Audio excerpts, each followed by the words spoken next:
نشے کی لعنت سے بچانا ہے.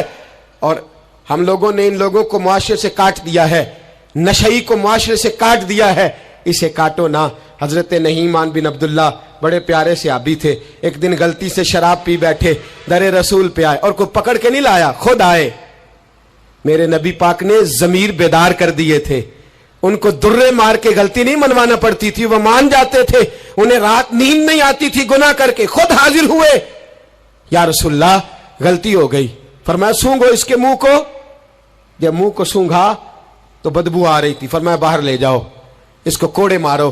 صحابہ کہتے ہیں انہیں کوڑے مارے جا رہے تھے, اور نبی پاک اندر بے چینی سے ٹہل رہے تھے, بے چینی سے ٹہل رہے تھے. حضرت انس بن مالک کہتے ہیں ایک شخص نے کہا حضور آپ اس لعنتی کے لیے بے چین ہیں جس نے شراب پی لی. ہم تو کہتے ہیں نا نشئی میرا لگتا ہی کچھ نہیں, اس لیے معاشرے سے کاٹ ڈالتے. کاٹا نہیں میرے نبی پاک نے, حضور نے نشہ چھڑایا ہے. میرے حبیب نے کیا فرمایا؟ فرمایا چپ کر, اسے لعنتی نہ کہنا. غلطی ہو گئی تو کیا ہوا, بھول گیا تو کیا ہوا, جرم ہو گیا تو کیا ہوا.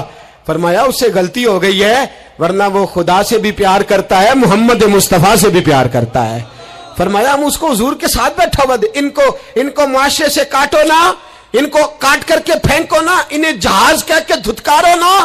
یہ کسی باپ کی آنکھوں کے تارے ہیں, یہ کسی ماں کے راج دلارے ہیں, یہ کسی ایک شخص کا نشئی بیٹا انتقال کر گیا. میں تعزیت کرنے گیا تو میں نے جا کے فاتحہ پڑھی تو مجھے والد رونے لگے میرے گلے سے لگ کے, اور مجھے کہنے لگے حضرت صاحب لوگ تو میرے بیٹے کی تعزیت نہیں کرتے, مجھ سے افسوس نہیں کرتے.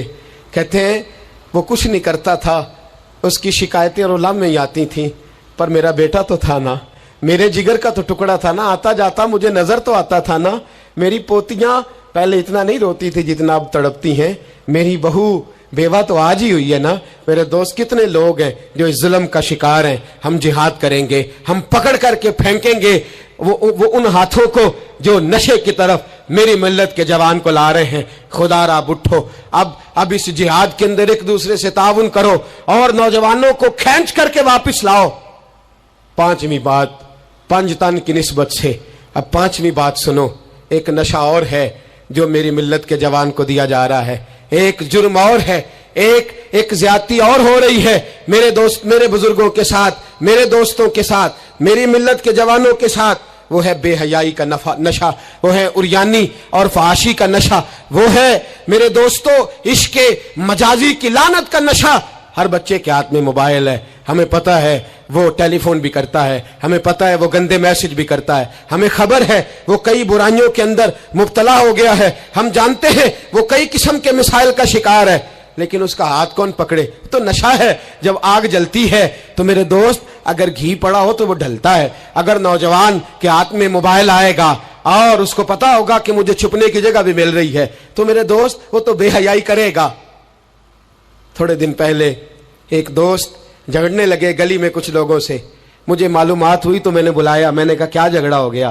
کہنے لگے یہ میری گلی سے گزر رہے تھے لڑکا اور لڑکی اور گندی حرکتیں کر رہے تھے, ان کو شرم نہیں آتی؟ ہمیں یہ غیرت مندی نہیں سمجھتے؟ گلی سے گزرتے ہوئے بے غیرتی کرتے, ایک دوسرے کو اشارے کرتے. میں نے ان کو لڑائی سے روکا, ٹھنڈا کیا, اور پھر میں نے بٹھا لیا.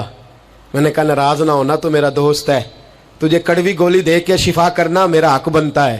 میں نے کہا ایک مجھے بات تو بتا, گلی کے باہر کو لڑکا لڑکی حرکت کریں تو وہ تو بے غیرتی ہوئی, اور اگر بیڈ روم کے اندر ٹی وی پہ یہ کام ہو تو, اگر موبائل کے اندر یہ ہو تو پھر تیری میری غیرت کدھر گئی؟ پھر تو اور میں کہاں کھڑے ہوتے؟ بتا نا. جب گھر کے اندر ہماری چار دیواری کے اندر دروازے پہ تو غیرت مند بن گیا, میں محلے میں نہیں کرنے دوں گا, میں گلی میں نہیں کرنے دوں گا. اور کیا اس وقت بھی تو نے موبائل توڑا ہے جب تیرے موبائل کے اندر یہ گند ہوتا ہے؟ کیا اس وقت بھی تو نے ایل سی ڈی توڑی ہے؟ کیا کبھی کسی تو نے لا کر کے ٹی وی کو زمین پہ پٹکا ہے کہ یہ گند ہے, میں غیرت مند ہوں, میں یہ بے غیرتی نہیں ہونے دوں گا؟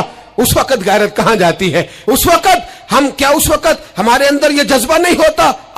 سن, میرے رسول پاک صلی اللہ علیہ وسلم نے فرمایا نظر شیطان کے تیروں میں سے پہلا تیر ہے. ایک نوجوان نے کہا تھا یا رسول اللہ مجھے نماز میں لذت نہیں ملتی, میرے حبیب نے فرمایا تو اپنی آنکھ کو پاک کر لے, اللہ تیری نماز میں لذت پیدا فرما دے گا. آنکھ کو پاک کر لے. اور میری ملت کی بیٹیاں, میری بہنیں, میری مائیں, سن لے, ان کو گھر کے اندر رہیں گی تو باعزت رہیں گی. حقوق نسواں کا بل ہو یا کوئی اور تماشا ہو, یاد رکھ جتنا مرضی آگے نکل جا اور جتنی مرضی تو اینکر پرسنوں کی باتیں سن لے, تجھے عزت اگر دے سکتے ہیں تو سیدہ عائشہ کے سر کے تاج ہی دے سکتے ہیں, اور تجھے وقار ملے گا تو سیدہ فاطمہ کے بابا کے پاس سے ملے گا. میرے رسول پاک صلی اللہ علیہ وسلم نے کہا تھا بیٹیوں گھر میں ٹھہری رہنا, بیٹیوں گھر کے اندر رہنا. فرمایا جب تم گھر سے نکلو گی اور تمہیں کوئی دیکھے نہ دیکھے شیطان ضرور دیکھے گا, اور تمہیں کوئی تاڑے نہ تاڑے شیطان ضرور تاڑے گا. بن سور کے اندر رہو. یاد رکھے اسلام صرف گناہ سے منع نہیں کرتا, اسباب گناہ سے بھی منع کرتا ہے. میرے رسول پاک صلی اللہ علیہ وسلم نے اس مرض کا علاج یہ فرمایا تیری نظر بھی نہیں بہکنی چاہیے,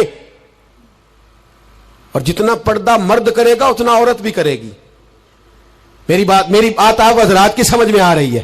حضرت ام سلمہ رضی اللہ تعالیٰ عنہ کہتی ہیں عبداللہ ابن مکتوم نابینا سے ابھی آئے تھے, میرے رسول پاک صلی اللہ تعالیٰ علیہ وسلم نے آتے انہیں دیکھا تو فرمایا ام سلمہ پردہ کرو.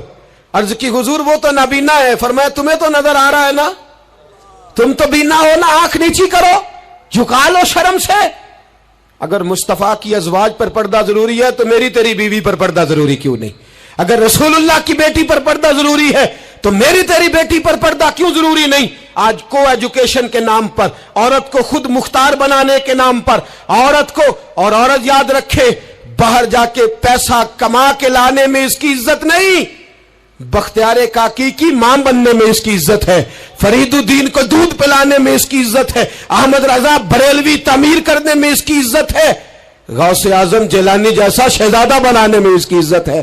یہاں تیرا وقار ہے اور یہی چراغ جلے گا تو روشنی ہوگی. ملت کے جوان یاد رکھ, اگر تجھے 15 لڑکیوں کے فون آتے ہیں تو کوئی بہت بڑا بہادر نہیں بلکہ تیری غیرت کا جنازہ نکل گیا ہے, اور اگر تو ڈٹ کر کے کئی لڑکیوں سے بات کرتا ہے تو پھر تو گر گیا ہے, پھر تو گند میں مبتلا ہو گیا ہے, پھر تو نے غلاظت کے ساتھ اپنی آنکھ اور اپنی زبان کو بھر لیا ہے.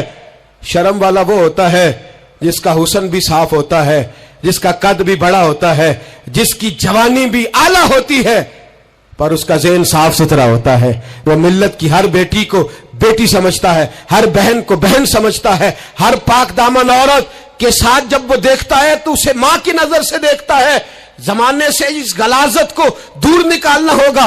ہمیں اپنے بچوں کو ان پر کڑی نگرانی کرنی ہوگی, ان کے ہاتھوں سے یہ زہر ہمیں چھیننا ہوگا. میرے رسول کریم صلی اللہ تعالی علیہ وسلم نے نظر کی صفائی پر سب سے پہلے توجہ دی ہے. ہمیں اپنے بچوں کو تاڑنا ہے, ہمیں اپنے بچوں کو دیکھنا ہے, ہمیں انہیں خود پکڑ کے اچھی مجالس میں لے کر کے جانا ہے. اور سنو, میرے حبیب پاک صلی اللہ علیہ وسلم نے کتنی پابندی فرمائی. کوئی مولوی ہو, کوئی پیر ہو, کوئی فقیر ہو, کوئی درویش ہو, کوئی دربار کا سجادہ ہو, کوئی کسی جگہ بیٹھنے والا ہو, کسی کو بھی عورت کے ساتھ تنہا رہنے کی اجازت, سارے بولیے اجازت, کسی کو بھی عورت کے ساتھ تنہا رہنے کی اجازت بالکل نہیں ہے, قطعاً نہیں ہے. میرے نبی کریم صلی اللہ علیہ وسلم نے فرمایا جہاں مرد اور عورت اکٹھے ہوں گے تیسرا شیطان ہوگا.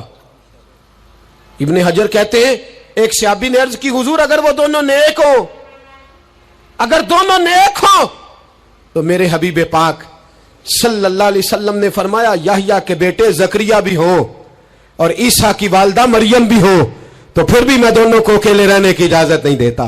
جب ان کو اجازت نہیں ہے, جب ان کو اجازت نہیں ہے تو باقی کوئی کس کھاتے میں ہے. میں سنتا ہوں اور آج میں ببانگ دہل کہتا ہوں ہمیں وہ دربار بھی قبول نہیں ہے.